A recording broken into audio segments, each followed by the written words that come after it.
क्या 50 करोड़ मिलने वाले मुझे? हाँ, अभी आपके अकाउंट में जमा करवाती हूँ। आपको बस ओटीपी मांगकर मेरे बैंक अकाउंट से पैसे निकालने हैं ना?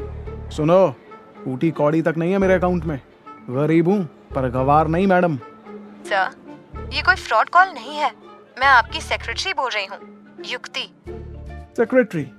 अरे मैं वेटर हूँ रेस्टोरेंट में। पहले यहाँ आओ और झूठे बर्तन धोने में मेरी हेल्प करके सेक्रेटरी का फर्ज निभाओ, फिर ट्रांसफर करना मुझे 50 करोड़। अभी रखो फोन।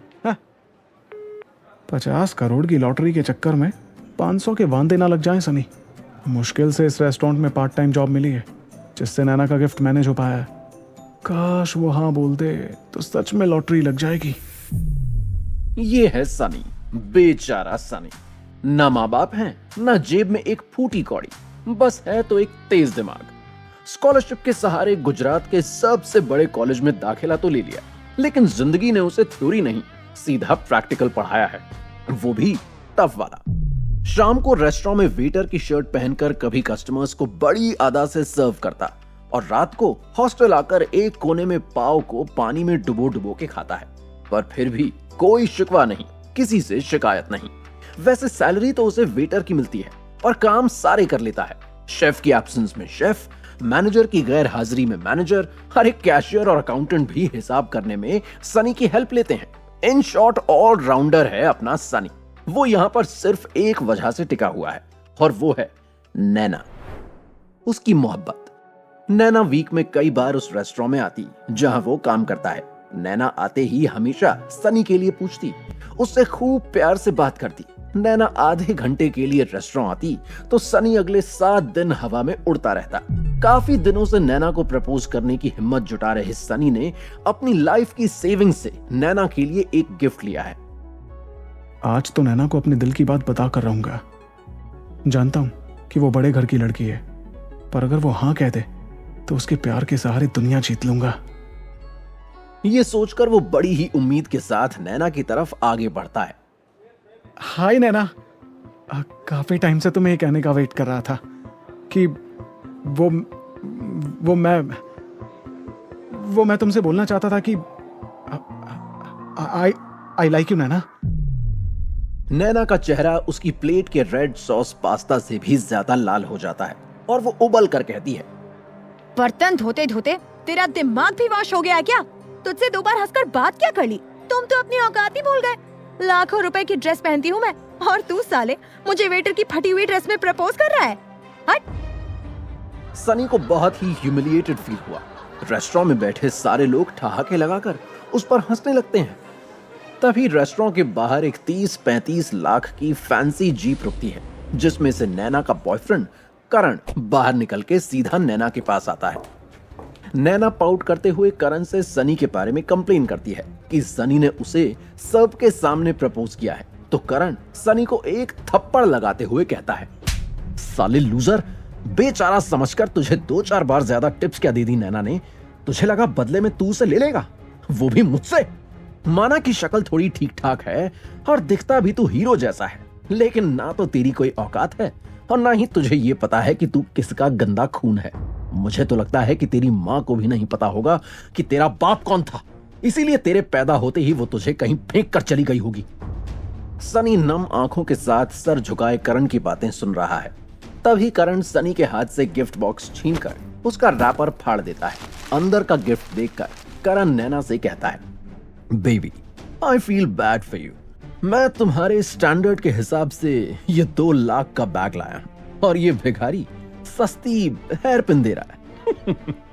नैना प्यार से करण का बैग सीने से लगाती है और सनी के पास जाकर चिढ़कर कहती है, सुने वेटर, अपनी माँ के लिए ले जाना ये सड़क छाप गिफ्ट। ओह सॉरी, तुझे तो पता ही नहीं होगा कि तेरी माँ कौन है। साले लावारिस कहीं के। नैना हेयर पिन जमीन पर पटकती है और उसके सारे क्रिस्टल्स बिखर जाते हैं। सनी का दिल न सिर्फ बुरी तरह से टूटा है, बल्कि नैना और करण ने लावारिस कहकर उसे बहुत गहरी चोट पहुंचाई है। सनी नम आंखों से उस टूटे हुए हेयर पिन के क्रिस्टल्स को कलेक्ट करने लगता है। तभी करण और नैना उसके हाथ को अपने पैरों से कुचलकर वहां से चले जाते हैं। तभी रेस्टोरेंट के बाहर एक रेड लग्जरी कार आकर रुकती है, जिसमें से एक बहुत ही सुंदर लड़की सनग्लासेस, कॉर्पोरेट सूट और हाई हील्स पहने हुए रेस्टोरेंट में एंटर करती है। उसे देखते ही रेस्टोरेंट में मौजूद सबकी सांसें रुक जाती हैं और वहां मौजूद कुछ लड़कों को तो लव एट फर्स्ट साइट हो जाता है। वो सीधा सनी के पास आकर उस हेयरपिन के क्रिस्टल्स कलेक्ट करने में मदद करती है और कहती है, हेलो अविनाश सर। ये सुनते ही सनी सरप्राइज हो जाता है। रेस्टोरेंट में किसी को नहीं पता है कि सनी का असली नाम अविनाश है। वो हैरानी से लड़की की तरफ देखता है। वो लड़की मुस्कुराकर कहती है, मैं युक्ति, 50 करोड़, रिमेम्बर? सुबह मैंने ही कॉल किया था। जैसा कि आपने कहा था, मैं आपकी सेक्रेटरी होने का फर्ज निभाने आई हूँ। हाँ, याद आया। फोन पर मजाक करके पेट नहीं भरा जो सामने आ गई मुझे बेइज्जत करने। सर, मैं कोई मजाक नहीं कर रही थी, ना ही आपको ह्यूमिलेट करने आई हूँ। मैं तो आपको आपके पैसे देने आई हूँ। लोग दूसरों को सिर्फ गालियां और तानों के अलावा फ्री में कुछ नहीं देते, और आप पैसे दे रही हो, वो भी 50 करोड़। जाइए आप यहाँ से प्लीज। युक्ति तुरंत अपना फोन निकालकर सनी को उसमें एक फोटो दिखाकर कहती है, मुझे इन्होंने भेजा है। फोटो को देखकर सनी की आंखें फटी की फटी रह जाती हैं। वो हकलाते हुए कहता है, ये तो मेरे दादाजी हैं। 1-2 बार मिला था मैं बचपन में, तब तो मेरी तरह गरीब थे, लेकिन इस फोटो में तो खानदानी रईस लग रहे हैं। हाँ अविनाश सर, आपकी हकीकत कुछ और ही है। आज कई सारे राज पर से पर्दा उठने वाला है। इन शॉर्ट, आज आपकी गरीबी और जिल्लत भरी जिंदगी का लास्ट डे है। मुझे तुम पर भरोसा नहीं है, पहले मुझे दादाजी से मिलना है। इसके बाद युक्ति तुरंत सनी को अपनी लग्जूरियस कार से एक अल्ट्रा लग्जूरियस बंगले में ले जाती है। बंगले के मार्बल फ्लोर्स, क्रिस्टल शैंडलियर्स और एक्सपेंसिव पेंटिंग्स को देखकर सनी को लगता है कि वो किसी राजा के महल में आ चुका है। युक्ति उसे एक बड़ी सी लाइब्रेरी में ले जाती है, जहां एक सिंगल टेबल लैंप जल रहा है और उसके सामने एक 65-70 साल का रोबीला बुजुर्ग आदमी बैठा हुआ है। उसे देखकर सनी को यकीन हो जाता है कि वो उसके दादाजी ही हैं। दादाजी के पास खड़ा हुआ सर्वेंट उन्हें दवाई देता है और फिर दादाजी उठकर अपनी भारी आवाज में कहते हैं, तुम्हारी आंखों में बहुत सारे सवाल दिख रहे हैं मुझे सनी। समय आने पर तुम्हें उन सारे सवालों के जवाब मिल जाएंगे। आज सिर्फ इतना जान लो कि तुम्हें एक चैलेंज पूरा करना है। क्या? कौन सा चैलेंज? पहले आप मुझे ये बताइए कि ये सब। युक्ति तुम्हारे अकाउंट में 50 करोड़ जमा करेगी। तुम्हें 2 महीने में उन्हें 100 करोड़ बनाने होंगे। लेकिन क्यों करूं मैं ये सब आपके लिए? पहले मुझे मेरे सवालों के जवाब चाहिए। ठीक है, फिलहाल इतना बता देता हूं, मेरे और तुम्हारे यानी कि हमारे मेहता परिवार का ये रिवाज है कि हर वारिस को पहले अपनी काबिलियत साबित करनी होती है, उसके बाद ही वो इतने बड़े मेहता एम्पायर की गद्दी पर बैठ सकता है। सिर्फ खून का रिश्ता काफी नहीं है। वाह, मतलब वाह। अब खून का रिश्ता याद आया। जब मैं गालियां खा के भूखा सोता था तब कहां थे आप? जिंदगी भर लोग मुझे लावारिस कहते रहे, तब वारिस याद नहीं आया आपको? अब जरूरत पड़ी तो पोता याद आ गया। माफ कीजिए, मुझे ना चैलेंज चाहिए ना पैसे। किसी और को बना लीजिए वारिस। इतने सालों से सनी के अंदर दबा गुस्सा फूट पड़ता है और वो वहां से जाने लगता है। दादाजी उसे रोकते हुए कहते हैं, अगर तुम्हें ये पैसे, ये चैलेंज नहीं चाहिए तो क्या चाहिए? मुझे मेरे माँ बाप चाहिए। ठीक है, अगर तुम्हें जानना है कि उन्हें क्या हुआ था तो तुम्हें यह चैलेंज पूरा करना होगा। यहां भी अपना ही स्वार्थ पूरा करेंगे आप? सच सच बताइए, मुझे इतने सालों तक एक अनाथ की जिंदगी जीनी पड़ी, उसके पीछे भी आपका स्वार्थ ही था ना? कुछ वजह थी, इसलिए मैंने इतने सालों तुम्हें अपने से अलग रखा। अगर ऐसा नहीं करता तो तुम भी अपने माँ बाप के साथ। दादाजी का गला भर आता है, वो आगे बोल नहीं पाते। सनी आगे पूछता है, बताइए, रुक क्यों गए? इस वक्त मैं तुम्हें सिर्फ इतना बता सकता हूं कि जिस खतरे से बचने के लिए मैंने तुम्हें इतने साल अपने से दूर रखा था, वो खतरा अभी टला नहीं है। जो चैलेंज मैं तुम्हें दे रहा हूं वो सिर्फ मेहता एम्पायर का वारिस बनने का चैलेंज नहीं है, बल्कि एक बेटे का फर्ज निभाने का चैलेंज भी है। क्या तुम ये नहीं जानना चाहोगे कि उनके साथ क्या हुआ था?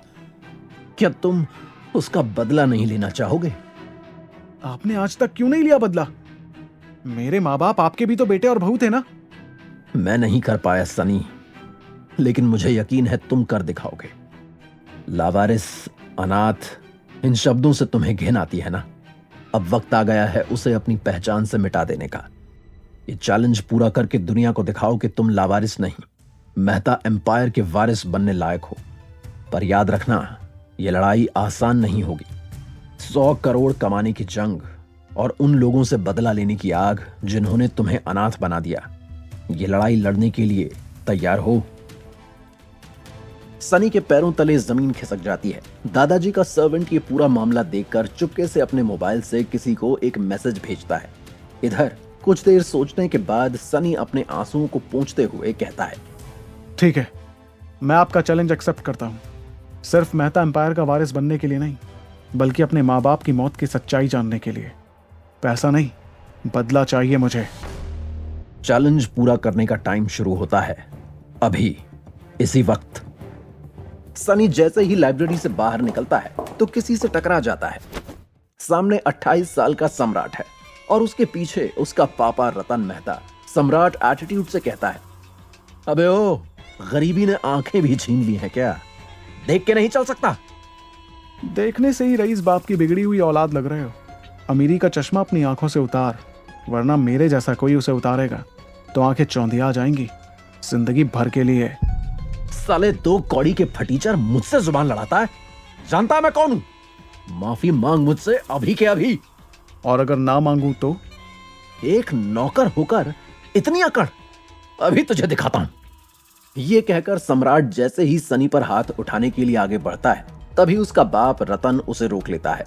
इस बीच रतन बहुत गौर से सनी को ऑब्जर्व कर रहा था।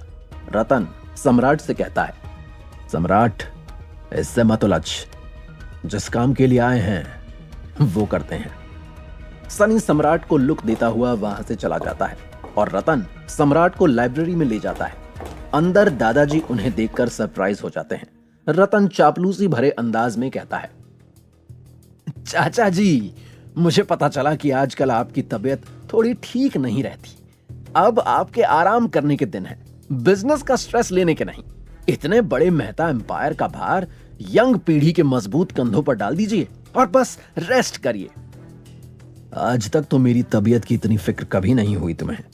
अचानक क्या हो गया रतन? और मैं अभी पूरी तरह से कैपेबल हूं मेहता एम्पायर चलाने के लिए। अरे गलत मतलब निकाल लिया आपने तो मेरी बात का। मेरा कंसर्न इतना ही है कि आपके रहते हुए आप सम्राट को मेहता एम्पायर का नया चेयरमैन घोषित कर दीजिए। इससे कैपेबल कोई नहीं है हमारी पूरी फैमिली में। लंदन की टॉप यूनिवर्सिटी की MBA डिग्री सम्राट को इस बिजनेस एम्पायर की कुर्सी के लायक नहीं बना देती रतन। इसे अपने आप को प्रूव करना होगा। अरे ये अपने आप को प्रूव कर चुका है। लंदन में पढ़ाई करते करते अपनी फर्म खोली है इसने। ये तो यहां आना ही नहीं चाहता था, पर मैंने जबरदस्ती बुला लिया। आखिरकार इसे ही तो अब हमारा इतना बड़ा एम्पायर संभालना है। रतन, मैं तुम बाप बेटे को अच्छे से जानता हूं। अपने सारे लालच को साइड में रख के एक बात अच्छे से समझ लेना, कि हमारी फैमिली ट्रेडिशन के हिसाब से वारिस बनने के लिए सम्राट को अपने आप को प्रूव करना होगा। क्या लगता है तुम्हें 2 महीने में तुम्हारा बेटा 50 करोड़ के 100 बना पाएगा? That too with legal ways।